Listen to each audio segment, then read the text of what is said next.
All right, welcome to another episode of Comic Book Squares. We're going to be talking to another artist today. My name is Shane. I'm Paul. I'm Ben. And I'm Mike. Let's get this show started.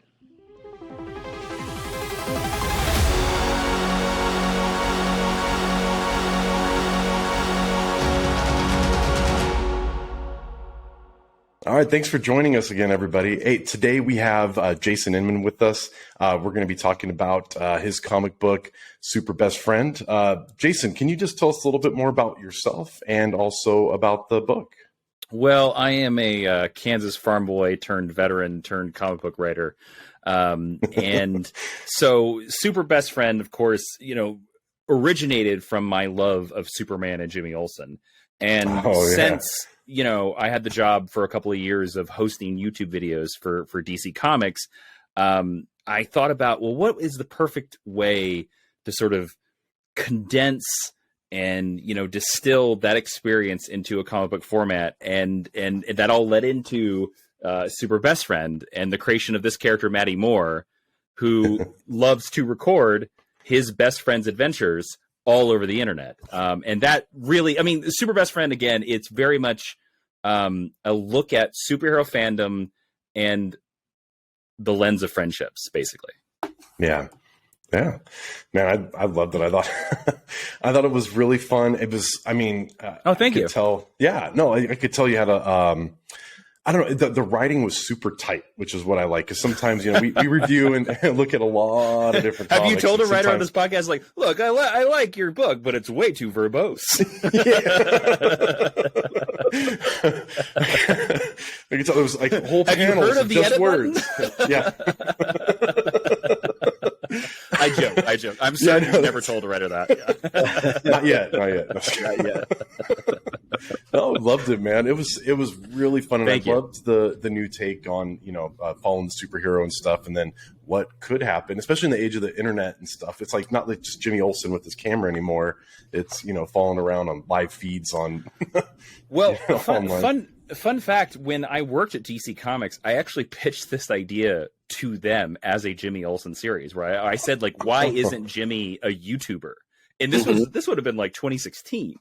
Wow. Oh man. And like what happens with many other pitches, like, they were just like, okay, kid, sure. And they put it in the file cabinet and closed the drawer. And then, 4 or 5 years later, I was like, that's a pretty good idea. I should just scrape the names. I should just, and I of course, like, made the characters more original than that. Like, but yeah, that is something that I had always thought about. I was like, if superheroes existed in the real world, they would be the thing that everybody TikToks.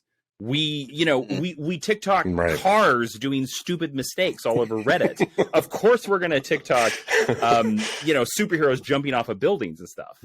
Yeah, Absolutely.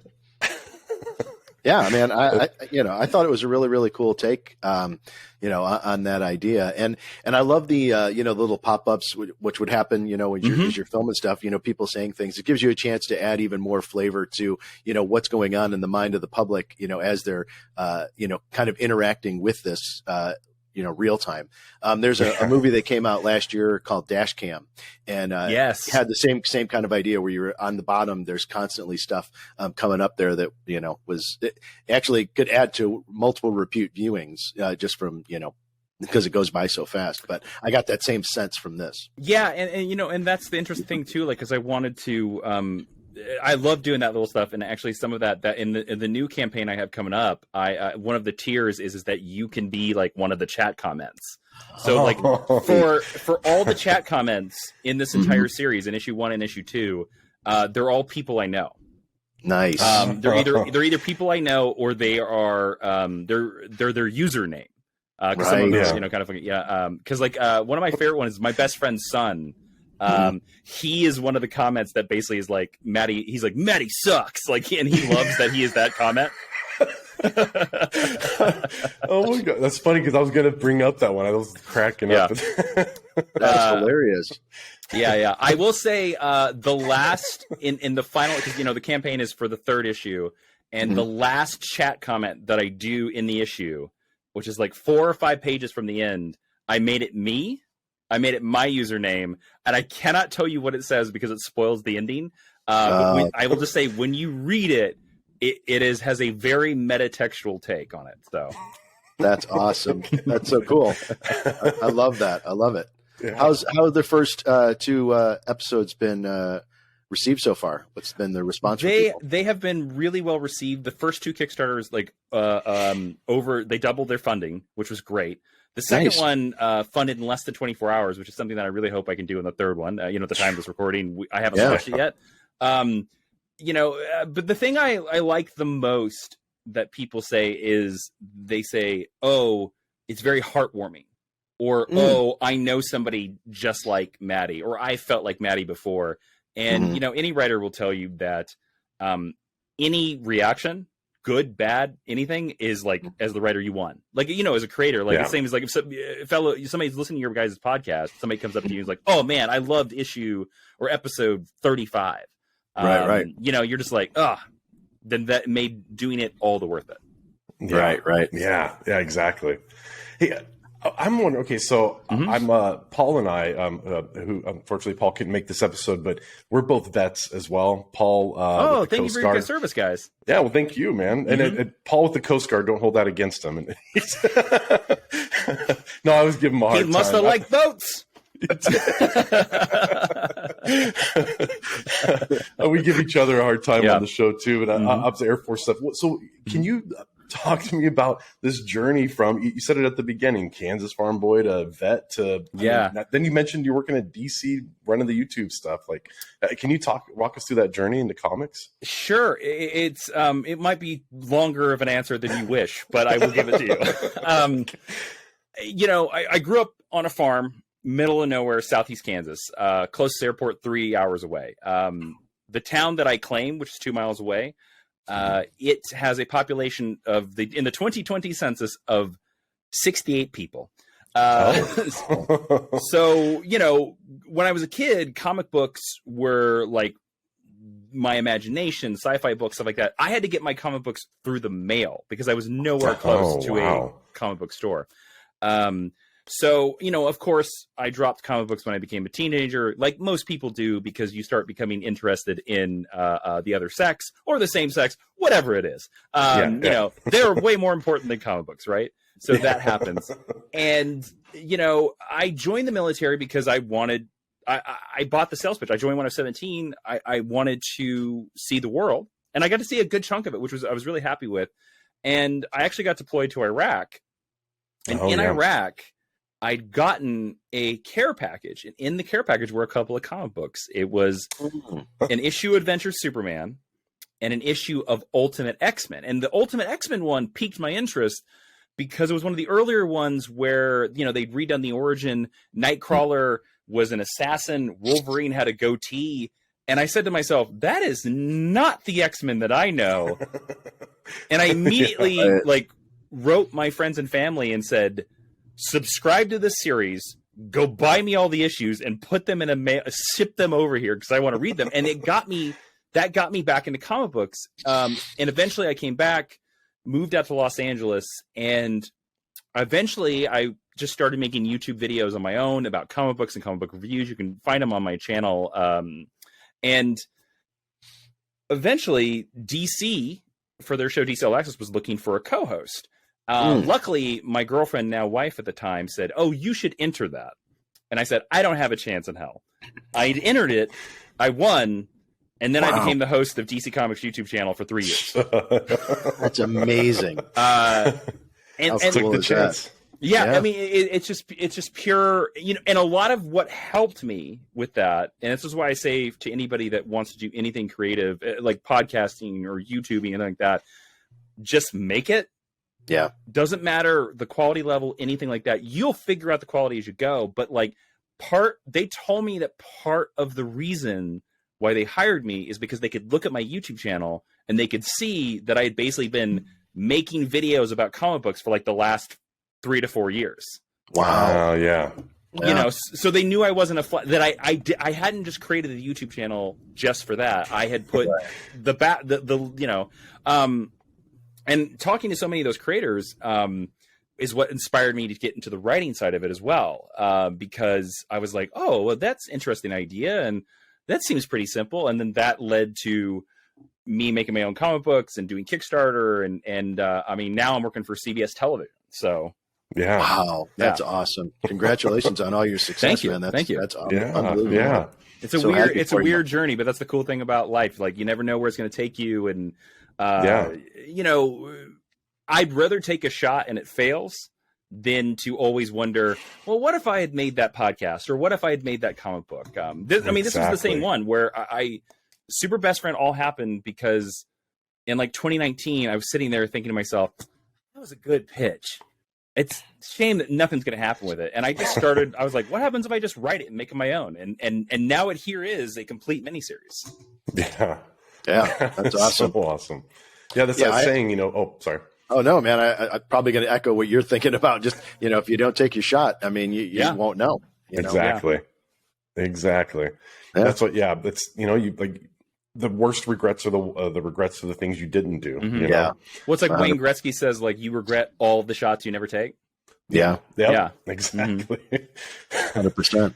Except if the shot you take is jumping out of a plane and that fails, then, you know, you don't regret anything else after that. Yeah. Well, you know.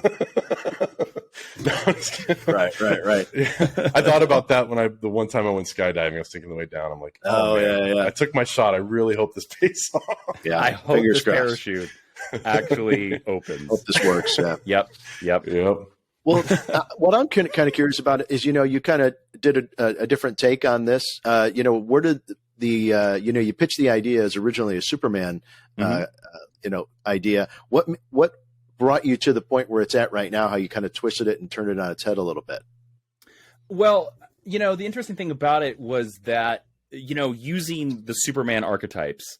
And you know, and I'm not the first to do that. Look at Astro City. Look at the James Gunn produced movie about the evil Superman that happened a couple years ago. I mean, even The Boys is doing a Superman take. Yeah. You know, so you always have to figure out, well, what is like your way in, or what is your way that you make your archetypes different? And luckily, I was able. Mattie, weirdly, is like probably the character the closest to me that I've ever written. He's a little bit more enthusiastic. He's a little bit more energetic than I ever would be. And then Captain Terrific, the way I differentiated him from Superman is because this happens on the first page. The first page you see Captain Terrific on in Super Best Friend, he doesn't want anybody to help him because he thinks they're going to get hurt. So he just will not let anybody help him. And his arc for the story, because they both have arcs, you know, because it'd be difficult to write a story called Best Friend in the title, not make it about the friends. His arc is to learn to let people help him, that he doesn't have to do it all on his own. And his life will be a lot easier if he would let people help him. So that was like, that informed the writing through everything. And then Mattie's story is very much, I will tell you this, and you gentlemen probably know this because you have an interview show.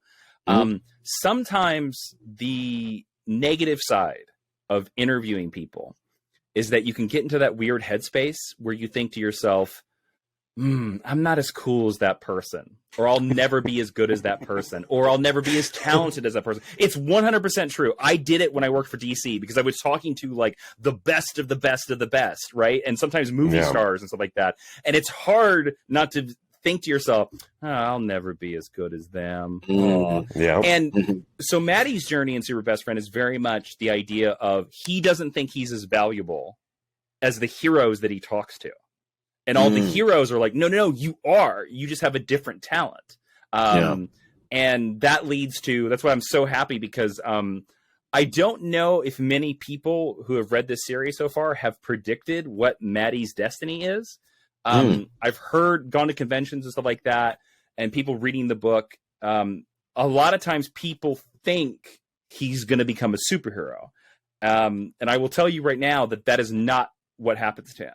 He does not become a superhero, but he does become something that I hope is satisfying. It's very it's there from the beginning. If you look at it, and you know, it's kind of a proper role for somebody who think about it, would know all the stats, would know all the names, would know all the weaknesses, would know all the villains, would know all the toys.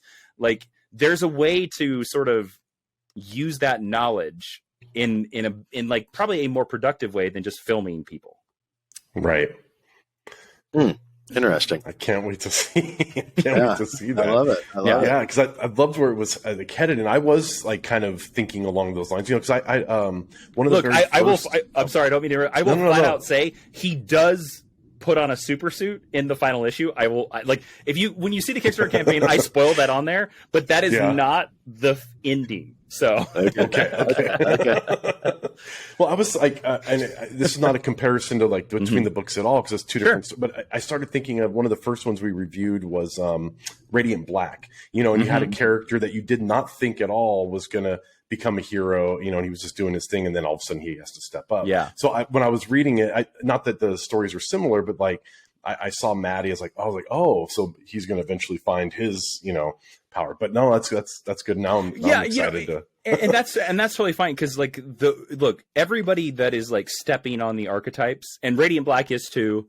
We all are. Like it's hard not to step on the archetype or the cape or the trail of Superman. The gentleman has been around for 85 years. He launched the entire genre of superheroes. It's impossible to work in this industry and not take a piece here and there. And we all know that, right? And like, that's what Radiant Black is, a great book. And that's the thing, like, where they've twisted it in this very interesting way. Yes, a secondary character is not going to come out of the woodwork in Super Best Friend. Okay. But I can see how you would think that. That's a good pick.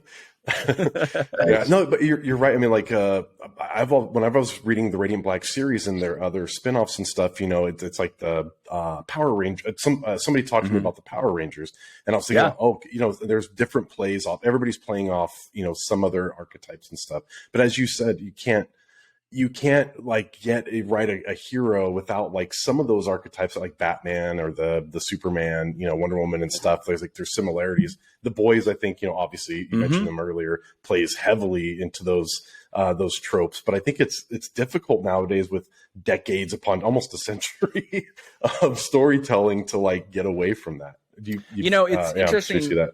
One of my favorite questions that I ever asked Tom King when he was writing Batman was, he said, I asked him what was the most difficult part about writing Batman. And he said, far and away, the most difficult part about writing Batman is writing a story that hasn't been done 10 or 15 times.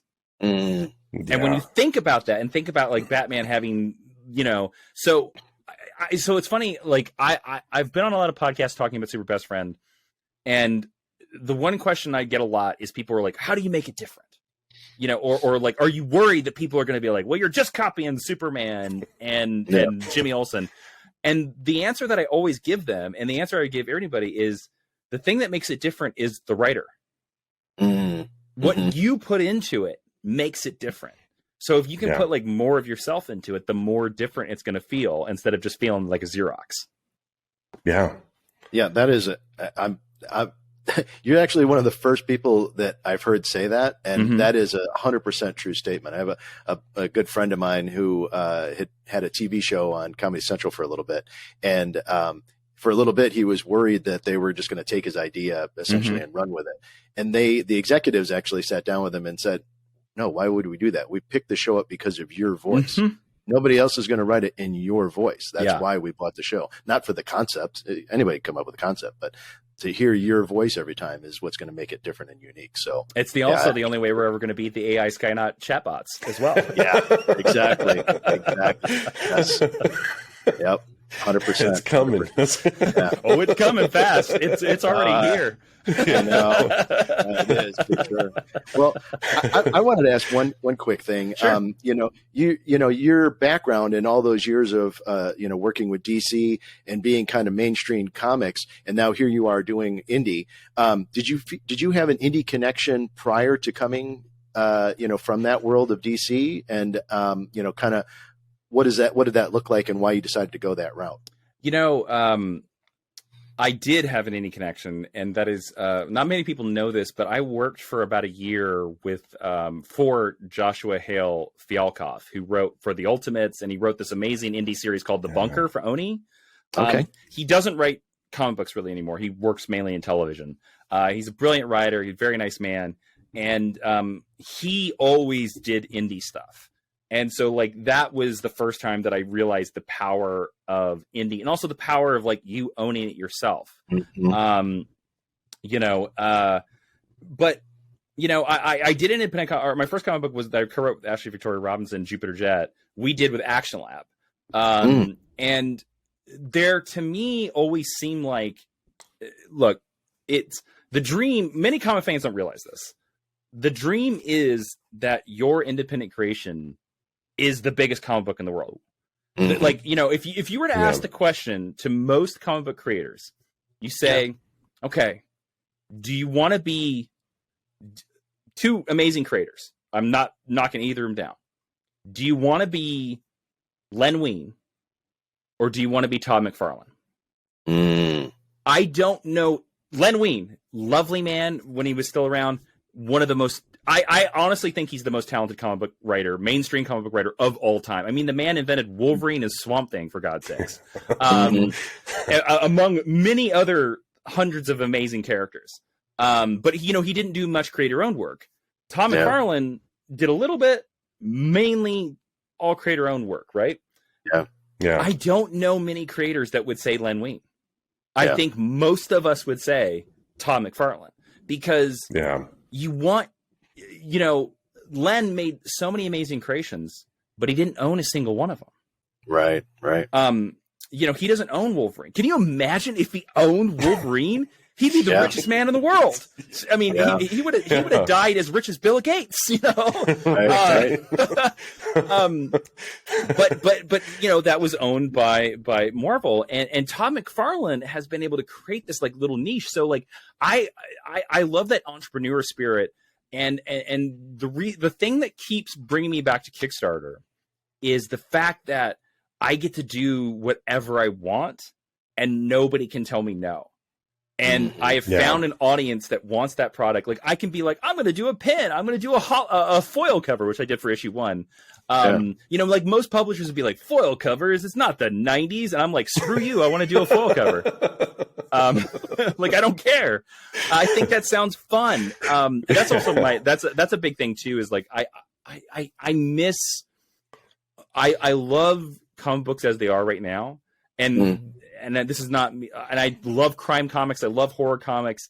But I think we're missing an element of fun in comic books now. And I mean that like you can have fun with like a serious horror comic, but we're missing like, look guys, this used to be called funny books back in the day. Like you would buy like grotesque horror EC comics, you know, like gross as hell, like heads coming off and stuff like that. And people would like read them and go, ha ha, you know. But like, cause now I think a lot of creators, and look, I love them to death and I'm in the same boat. So I'm not throwing shade, but like, I miss the day of creators, you know, like now creators are like, well, my comic book is about the garbage monster that chases the garbage truck is serious business and will win the Pulitzer Prize. And I'm like, it's just fun, man. It's just fun. You know? So a very long answer to be like, that's another thing that keeps me independent, is because like every once in a while, like they're in Super Best Friend. And I know if I was making this book at a mainstream place, they would have told me to cut this joke out. I have a recurring gag. In the world of Super Best Friend, there are Captain Terrific comic books. Captain Terrific is the main superhero. He is the best friend of the lead character. And every time we talk about his comic books, the title of his comic books are the goofiest thing I could come up with. One of them in the second issue, one of them is Captain Terrific versus Franklin Delano Roosevelt. Nice. And I just put it in there to be like, if you notice it, you notice it. If you don't, I don't care. but I know like an editor at Marvel or DC would be like, cut that out. That's not the right tone. Right. And I'm like, no, man, I want to give him a little cherry on top, you know? Yeah. Everybody wants to be Alan Moore and like, darken everything. And it's like, okay, I loved my fun, the fun comics and stuff. And even Batman, which was still more serious in tone, even in the, early days, it still was like fun and crazy. I mean, Clayface, you can't, Clayface wasn't, going through some personal drama. It was like Clayface was hiding out as somebody else. I don't know. And you can have the seriousness in the drama, because I will say this, Alan Moore, great point. Alan Moore, Watchmen has jokes upon jokes upon jokes. If you read that, it is full of satire. Right. Including the recurring Rorschach only eats beans joke. Right. Yes. But like Watchmen is so, and it's about serious issues of political manipulations and rape and like very serious issues. And then there's this joke about beans throughout. Right. So like that's where I'm like, I'm more like, you know what, like we can, everything doesn't have to be the Banshees of Inisheer, which amazing film, but it's pretty dark. It's a pretty dark film. Like we can, like, we're writing things about people that wear tights. And yes, we can murder Robin and do this other stuff, but like this dude is dressed like a rodent. He's dressed like a rodent. He has a giant yellow circle on his chest. People don't do that, in our serious Oscar-based dramas, Right. Absolutely. Absolutely. Anyways. That's my that's my dissertation on modern comic books, and I still love comic books. So, I love it. Oh man. Well, one thing I wanted to ask about. Sorry, Ben. I know I'm jumping in and asking more. I'm taking over you. Please.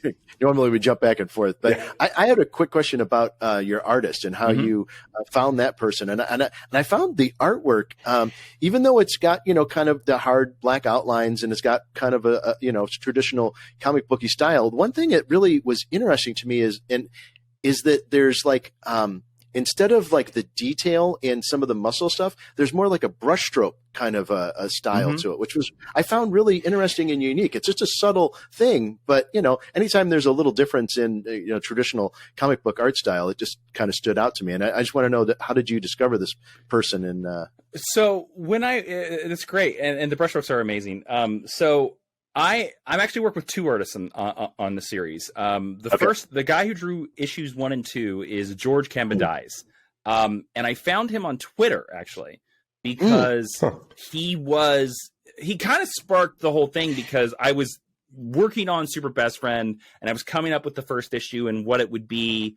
And he kind of posted on Twitter, "Hey, I don't have any work right now. Anybody have any work?" And I literally shot him a message, because I've been a fan of him for years. And I said, "I got this idea. I don't know what I'm going to do with it. You want to just start drawing?" And he was like, "I'm in." Wow. And so we did it. Now, interestingly enough, and this is a great thing. And also like, it's also an annoying thing. It's great for George, annoying for me, but it's totally fine. Is that George has blown up in the last 2 years. So George just drew the amazing Gargoyles book. And and he drew he's drawing the Dungeons and Dragons book for IDW now. So he drew a couple issues for DC. So between when we started and between now, so I had a tough choice to make in issue 3, where I had to be like, okay, do I delay the book for it was going to be possibly another year, or do I try to find somebody who I think can like carry George's torch? And I hold no ill will toward George. I'm so happy that he's doing the Gargoyles book. Looks amazing, by the way, and he's doing astounding. So luckily, I was able to find also on Twitter. I've been able to find all my artists on Twitter. If you just look through the artwork, there's lots of hashtags. Portfolio Day, they're so great. Jordi Perez is my new artist, and he's done like all new Firefly. He's doing some books for Dynamite and stuff like that. I don't know if I can talk about any of his Dynamite books, but it's so interesting because the 3rd issue sort of has a tone shift where it's the big battle. It gets more serious. It gets more emotional. And Jordi does this really amazing job with matching the fun, energetic style of the first 2 issues, but he draws it just a tinge more realistic. Okay. So like, I feel like the readers reading the story, we started in this like, oh, it's superheroes and yay and fun. And then towards the end, it's like, hey, it's still superheroes, but this is real. This is about somebody's real life. And so like, I think because it was able to happen between the issues, I did just like Marvel and DC. Issue 3 is a brand new artist. And I think Jordy, like, he feels enough like George that he's carrying that super best friend torch, but he takes us in some really interesting and new places, which I'm very excited. Again, he's the one that drew the main cover of issue 3, where it's of course the Crisis on Infinite Earths montage of Mattie holding the body of Captain Terrific. Nice. That's awesome. Man, very cool. I know we're close to time, but I did have a question. Yes, about, I've been timing you. Yes, and We got to wrap this up. What's that? My lawyer says we got to wrap it up. I'm sorry. Wrap it up. I was wondering about, like, because you jumped in, like, you had the story idea, you found the artist, you decided to do Kickstarter. How did you like figure out the marketing of it? Because I mean, you had the first one do well, and then all of a sudden the second one was funded in 24 hours. Like, what was the secret sauce? The secret sauce is this, and it's the secret sauce of everything. If you don't know how to do something, find somebody that you think does it really well and send them a very nice and polite message and be like, how? And if you're... I know that's a stupid answer, but if you're nice, I've been so lucky that most of the time, and again, I get people are busy, stuff like that, but most of the time I have asked people for their help, professionals that I admire, people that I am fans of. And for Kickstarter, that's what I did. I went to Kickstarter and I asked like Jimmy Palmiotti and I asked like Charlie Stickney, who are all great Kickstarter comic book creators, and Pat Shand, who does like Destiny New York. And I said, how do you do this? And luckily, they have imparted a lot of knowledge to me. The marketing is the hardest aspect. And the biggest thing I would say to people is, if you don't seem excited about your book, then why will anybody else be excited for your book? Right. I am beyond excited for people to read the 3rd issue of Super Best Friend, because I honestly think it's the best comic book I've ever written. And I'm so happy because I've had this look. Super Best Friend, again, I talked about all the fun and stuff. For each issue, I've had this thing written for quite a while. And I would rewrite every time we did a new campaign just to be like, past Jason's not a good writer. Present Jason is better. But I went to every Kickstarter campaign basically being like, okay, if number 1 doesn't fund, then I don't do number 2. But then number 1 funded. So I went to number 2 and I said, okay, if number 2 doesn't fund, I don't do number 3. Number 2 funded. So like, I'm like, oh crap, here we are. We made it. Holy, I'm so excited for this. I can't believe that this ending that I've literally had in my head since 2019, everybody is going to get to read here in about a couple of months. That is like, awesome. I hope people love it. I hope it's, amazing.